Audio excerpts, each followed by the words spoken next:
हरे कृष्ण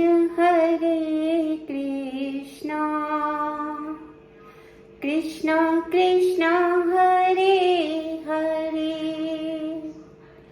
हरे राम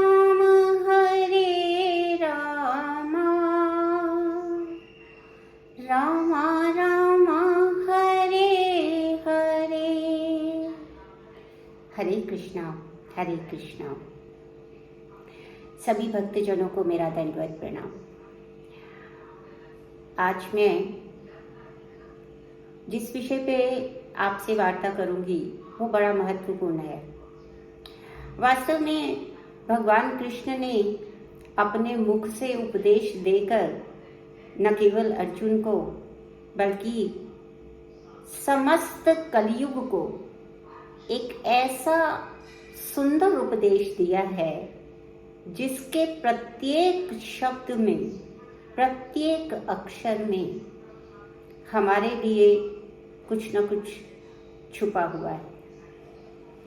और हम इस भौतिक प्रकृति में बंधे हुए जीव प्रयास करते हैं कि उन अपने प्रश्नों का उत्तर ढूंढें अथवा हम उस गूढ़ रहस्य को समझने का प्रयास करें।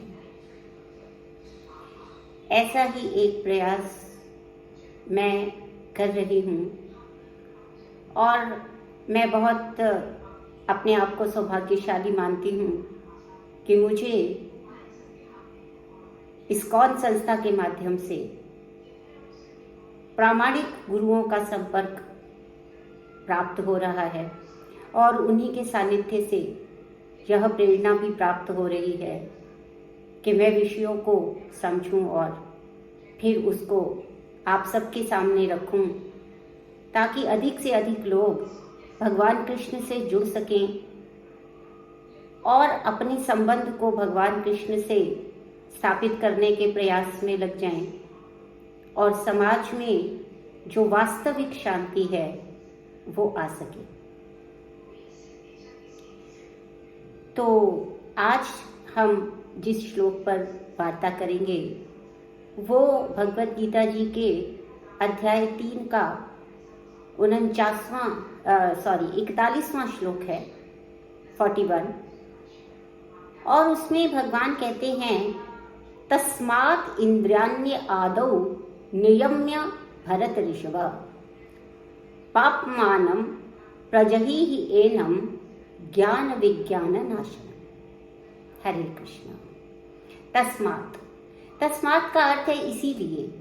अब इसीलिए का अर्थ है कि इससे पहले वाले श्लोक में भगवान ऐसा उपदेश करके बता चुके हैं कि सबसे बड़ा शत्रु जो इस भौतिक और बद्ध जीवन में है वो है काम। अब काम जो है उसे किसी भी रूप में आप देख सकते हैं। उसके जो स्वाभाविक प्राकृतिक अर्थ हैं आप सब जानते हैं, परंतु यह काम केवल एक ही जननेंद्रिय जो हमारी है, जिसमें कि हमारी जो रिप्रोडक्टिव पावर है वो छुपी हुई है, केवल उसी कामना से नहीं लिया गया है। वह कामना भी इसके अंदर है, किंतु उसके अतिरिक्त भी और जितनी भी कामनाएं हमारे अंदर हैं उन सबको काम कहते हैं। और हम देखते हैं कि भौतिक जगत में सबसे बड़ा शत्रु यदि कोई है तो वो काम है। और इस काम के जो स्थान बताए गए हैं वो 3 स्थान हमारे शरीर में बताए गए हैं। एक है इंद्रिय, दूसरा है मन और तीसरा है बुद्धि। तो भगवान ये बता रहे हैं कि ये जो 3 स्थान आश्रय बताए गए हैं ये किस प्रकार से बताए गए हैं कि इंद्रियां जो हैं, जैसे हम देखते हैं हमारी जो ये ज्ञान इंद्रियां हैं विशेष करके, ये विषयों की तरफ आकर्षित होती हैं और इन्हें किसी ना किसी से प्रेम होता है। और वो प्रेम कैसा है? भौतिक जगत में जो प्रेम होता है वो प्रेम क्या है? वो प्रेम किसी वस्तु से भी हो सकता है, किसी व्यक्ति से भी हो सकता है, किसी स्थान से भी हो सकता है, किसी संपत्ति से हो सकता है, किसी स्वरूप से हो सकता है, किसी रूप से हो सकता है, और ये अंतहीन कामनाएं हो सकती हैं। और हमारी इंद्रियां इस अंतहीन यात्रा पर निकल चुकी हैं। वास्तव में प्रभु श्रीपाद जी व्याख्या करते हुए ये बताते हैं कि ये जो ईश्वर से प्रेम का विकृत स्वरूप है, वो भौतिक जगत में जिसे हम प्रेम कहते हैं वो है। अर्थात भौतिक जगत में यदि हम भौतिक वस्तुओं से और भौतिक इंद्रियों की तृप्ति के लिए किसी भी विषय को ग्रहण करते हैं, तो इसका अभिप्राय ये है कि वो प्रेम का, ईश्वर से प्रेम का विकृत स्वरूप है। हरे कृष्णा। इस विकृत स्वरूप को प्राकृत स्वरूप में लाना है। अर्थात ये जो कामना है, इसीलिए इस काम को नष्ट करना है, क्योंकि ये कामनाएं करने वाली कौन है? ये इंद्रियां ही हैं, ये बाह्य इंद्रियां हैं जो बहिरंगी शक्ति, भौतिक प्रकृति, बहिरंगा शक्ति जो भगवान की है, उसके अधीन होकर ये अनेक प्रकार के विषयों की तरफ भागती हैं। और हम देखते हैं कि इन्हीं विषयों की जब ये उसकी तरफ भागती हैं, उनको प्राप्त करने के लिए हम परिश्रम करते हैं। फिर वो प्राप्त होती हैं तो कुछ समय के लिए होती हैं, और नश्वर होने के कारण परिवर्तनशील होती हैं। वो फिर आज मेरे पास, कल दूसरे के पास, परसों तीसरे के पास जाती रहती हैं। और इस प्रकार यहाँ पर सुख दुख, प्राप्त होने पे सुख, अप्राप्त होने पे दुख, और इस प्रकार से उन कामनाओं की पूर्ति के लिए अनेकों कष्ट उठाने का कार्य भौतिक जगत में जीव कर रहा है। तो इसीलिए भगवान ने कहा, तस्मात् इंद्रियाण्य आदौ नियम्य भरत ऋषभ। सबसे पहला कार्य जो करना है वो क्या करना है? आदि सबसे पहला काम जो करना है वो ये करना है कि इंद्रियों को संयमित किया जाए। पाप मानम प्रजह्येन, क्योंकि ये जो हैं, ये पाप का जो इसमें है ज्ञान विज्ञान नाशनम। क्या होता है? ये ऐसी इंद्रियां हैं, इनका नियमन नहीं करने से क्या होगा? क्योंकि जब इंद्रियां विषय को ग्रहण करती हैं तो उनका स्थान क्या है? इंद्रियां ने विषय को ग्रहण किया और विषय को मन को सौंप दिया, और मन ने उसके ऊपर चिंतन विचार और ऊहा की, जो भी किया उसके ऊपर बहुत अधिक कार्य कर दिया, और फिर जैसा उसको विषय समझ में आया वैसा उसने बुद्धि को दे दिया। और बुद्धि ने एक संकल्प किया कि इस भौतिक वस्तु, व्यक्ति अथवा स्थान को मैं प्राप्त करके रहूंगा। तो इस प्रकार की भौतिक वस्तुओं के प्रति जो किया गया नेह है, जो स्नेह है, जो प्रेम है, वो वास्तविक प्रेम का विकृत स्वरूप है। क्योंकि भगवान जो वास्तविक प्रेम है वो है भगवान के साथ प्रेम करना, ईश्वर के साथ में प्रेम करना। अब ज्ञान और विज्ञान नाशन, तो हमें पहले बताया है भगवान ने कि ज्ञान क्या है। सबसे पहला ज्ञान तो यह है कि हम शरीर नहीं हैं, हम आत्मा हैं। जब हम स्वयं को शरीर मानते हैं तभी हम उसकी ये बाह्य सुंदरता और उसको बाह्य रूप से स्वस्थ करने के लिए कार्य करते हैं। परंतु ज्ञान क्या है? ज्ञान ये है कि हम आत्मा है और हम शरीर नहीं हैं। अब इस ज्ञान से आगे बढ़कर विज्ञान नाशनम, इससे क्या कहना चाहते हैं? विज्ञान का नाश। विज्ञान का अर्थ क्या है? कि सबसे पहली बात है कि जीव जो है, ये विज्ञान है कि जीव जो है वो भगवान का एक अभिन्न अंग है।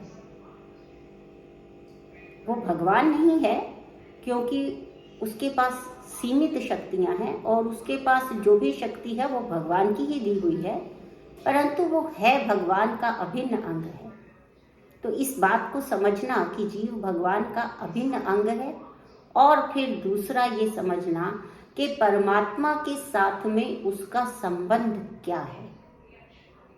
ये समझना कि वो भगवान का नित्य दास स्वरूप है, वो उसके बराबर नहीं है कभी भी, वो भगवान के दास स्वरूप में है। ये जो दो बातें समझ में आती हैं, इसी को विज्ञान कहा है। तो ज्ञान क्या है कि हम आत्मा नहीं शरीर हैं, और विज्ञान क्या है कि जीव भगवान का अभिन्न अंश है, जीव भगवान का दास है उस स्वरूप में, और परमात्मा के साथ उसका यही दासत्व का संबंध है। अभिन्न अंग भी है और दासत्व का संबंध भी है। इस बात को जानना और समझना। तो ऐसा करने से क्या होता है?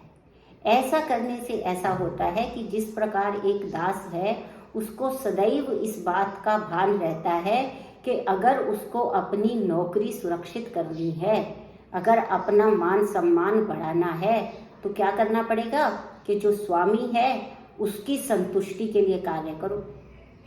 जब स्वामी कहे तब जागो, जब स्वामी कहे तब कार्य पे लग जाओ, और जो कार्य को कहे उसको करने में लग जाओ। जब ऐसा करके वो भगवान का, वो अपने स्वामी का विश्वास जीतता है, तो जीव अपने आप उन्नति मिलती चली जाती है। इसी प्रकार से जो जीव है वो भगवान का दास है। इसीलिए वो जब भगवान के दासत्व को स्वीकार करता है, तो उसका सारा का सारा ध्यान कहाँ केंद्रित हो जाता है कि भगवान किस कार्य से संतुष्ट होंगे, भगवान को तुष्ट करने के लिए फिर वो कार्य करने लग जाता है, और फिर वो धीरे धीरे जो है इसी प्रकार से उन्नति करने लगता है। तो ये जो प्रेम है, ये जो भगवान के चरणों में स्नेह है, ये जो भगवान के धाम जाने की कामना है, ये कामना तब उत्पन्न होती है जब भौतिक विषयों से इन कामनाओं को दूर किया जाए। और उसके लिए क्या आवश्यक होता है कि इंद्रियों को संयमित किया जाए, और इंद्रियों को संयमित करने के बाद उनका सारी ऊर्जा जो है वो कहाँ लगा देनी है? भगवान की सेवा में लगा देनी है। और इसी को कृष्ण चिंतन कहा जाता है। हरे कृष्णा। यही भगवान का, यही जो मार्ग है जो हमें विकृत प्रेम से प्राकृत प्रेम की ओर लेके जाता है, क्योंकि प्रेम का अभिप्राय ही यही है कि हम भगवान से प्रेम करें, केवल भगवान से प्रेम करें, और केवल उन्हीं के नाम का गुणगान करें। हरे कृष्णा कृष्ण कृष्णा हरे हरे, हरे रामा राम रामा हरे हरे। तो इस प्रकार की स्तुति करते हुए हम अपनी इंद्रियों को विकृत प्रेम से प्राकृत प्रेम में परिवर्तित करने का प्रयास करें, और उसकी पहली सीढ़ी है कि हम उनको संयमित करने के लिए कार्य करें, और इंद्रियों को कहाँ लगाएं? भगवान की सेवा में। भगवान के रूप, गुण, दिव्य लीलाएं, इन सब का श्रवण, इन सब को देखना, और इसी के प्रति सारे का सारा उद्योग करना ही मानव के जीवन का वास्तविक लक्ष्य है। हरे कृष्णा। हरे कृष्णा।